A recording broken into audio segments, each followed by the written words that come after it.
ప్రైజ్లాడండి. బాగున్నారా? ఈ దినం దేవుని వాగ్దానం చూసుకుందామా? రండి. చిన్న విషయం పాడుకుందామండి.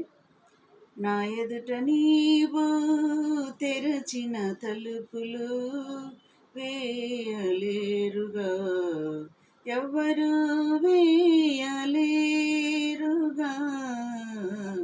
నీవు తెరచిన తలుపులు, నీవు తెరచిన తలుపులు. ఈ దినం వాగ్దానం చూసుకుందామండి.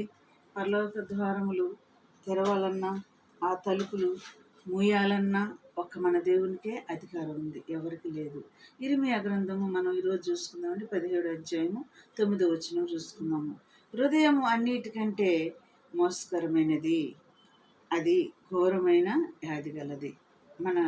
చెప్పాను కదా, హృదయము మన శరీర భావాలు అన్నిటికీ కేంద్రముగా ఉంటుంది కాబట్టి ఇది మంచి చేయాలన్నా చెడు చేయాలన్నా హృదయ తలంపులను బట్టే జరుగుద్ది. కాబట్టి అందుకనే దేవుడు ఇక్కడ చెప్తున్నాడు, హృదయం అన్నిటికంటే మోసకరమైనది, అది అన్నిటికంటే ఘోరమైన వ్యాధి గలదని కూడా ఇక్కడ దేవుడు చెప్తున్నాడు అన్నమాట.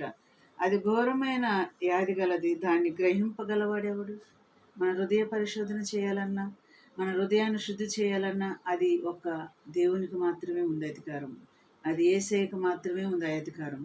మన హృదయాన్ని శుద్ధి చేయాలన్నా, హృదయాన్ని పరిశోధించాలన్నా ఆయనకే ఉంది అధికారము. కాబట్టి ఈ హృదయాన్ని బట్టి దేవుడు ఇక్కడ మాట్లాడుతున్నాడు అనమాట. హృదయం అన్నిటికంటే మోసకరమైనది, అది బహు ఘోరమైన వ్యాధి గలది, దాన్ని గ్రహింపగలవాడెవడు? ఒకని ప్రవర్తన బట్టి వాని క్రియలు ఫలము చొప్పున ప్రతీకారము చేయుటకు యెహోవా అను నేను హృదయమును పరిశోధించువాడని. చూడు ఎంత చక్కటి మాటలు.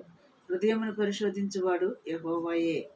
అందుకనే మనం మన దేవుని ఎదుట భయభక్తులు కలిగి ఆయన మాటల యందు మనం లక్ష్యం ఉంచి నడుచుకొని, ప్రభువా నా హృదయాన్ని పరిశోధించి నా హృదయాన్ని కడుగు ప్రభువా, నీ రక్తంతో కడిగి నేను శుద్ధి చేసి పరిశుద్ధపరచమని మనం ప్రార్థన చేసుకుందాం అండి. ఇదే నువ్వు దేవుని వాగ్దానం అండి. మన హృదయాన్ని సరి చేసుకుందాం. దేవుడు రాకడ సిద్ధపాటు కలిగి ఉన్నాం. చిన్న ప్రార్థన అండి.